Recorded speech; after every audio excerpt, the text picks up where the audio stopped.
Hey, welcome back to Petty Brothers Racing, Moonshine Speed Shop, and assorted other goodies. Had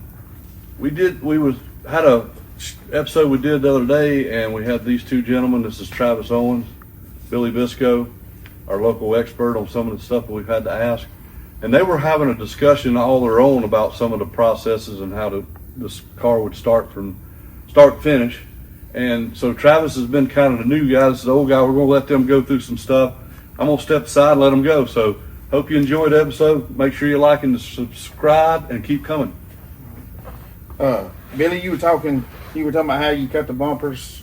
You had all your drawings for all these bars. It was hand bent. Correct. And just, in today's world, you can build a race car pretty quick by going and buying pieces and having everything CNC cut and already made.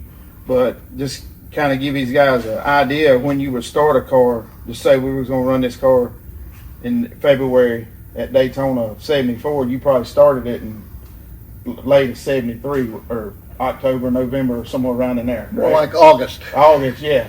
And all right, Travis, just to get you started or get a foundation, we had a front clip and a rear clip. Yep. All right, but that was just a basic raw material steel. Yep. We had 2x3 box tubing for the front rails, or what I call frame rail. Yep. But that was just a piece of production steel. Yep. So we had to put mounting accessories on it. Plus we had a K member. Yeah. And I had to build that on a fixture for the mounting suspension points. So you were building pieces before the car even Yes, arrived? yes. Yes. So once we got that established and we had a front assembly, then we had to build a rear clip. So we had factory stamped rails that had to be modified.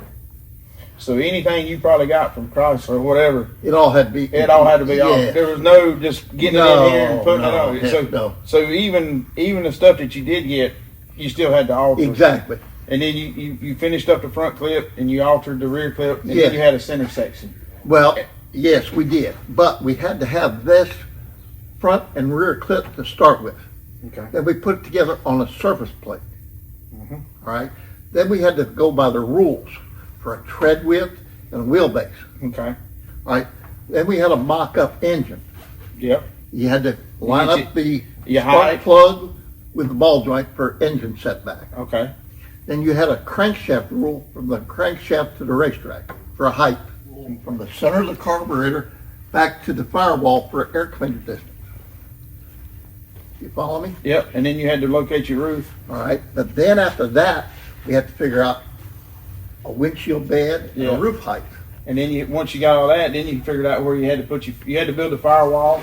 Exactly. And then when you got your roof, you had to get all your roll cage and everything else in it, right? So NASCAR had a roof height rule.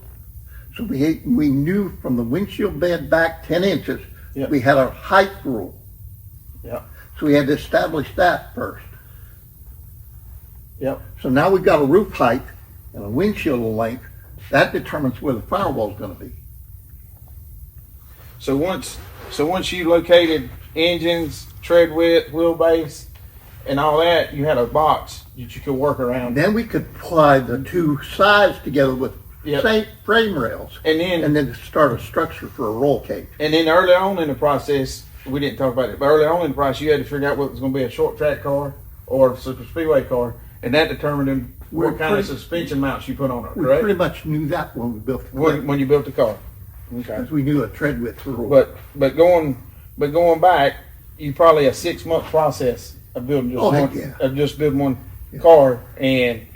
But you were married to it from Thanksgiving on. Yes, you were married. Once you decided you were married to it. Yes. And just me working on this car and Will working on it, Timmy, just the amount of craftsmanship and everything that is just handmade. Everything. And it was it's just time. Raw material, and it takes time. And there's no quick process about anything. No. Even your steering components, it was craftsmanship and everything. Yes. And it's just you just didn't go down here and buy a car from somebody. We might have had a factory part to start with, but we had to modify. You had to modify it, and modify it takes time. Exactly. And the amount of labor and time and everything in this car. It didn't matter if it was a steering box, a dash pedal, like they talked about the clutch pedal Yeah. and brake pedal. The master cylinder. Same way it had to be modified. improved for Yeah. reservoir. Yes. It's just that's probably been the one of the most intriguing or amazing things to me is everything in this car is Motor mounts the same Yeah. way, transmission mounts, Yes. clutch linkage. Yes. It all had to be improved or handmade. And you had to think everything through when you Exactly. Yeah. Yeah. Breather tubes. Yeah. Timmy showed me one here a little while ago. Yeah, I He had think- hand built it. Yeah. Hand built the breather tube. Yep. Yeah. So you just didn't go by it. No. You didn't look in the No. catalog. You couldn't find that. No.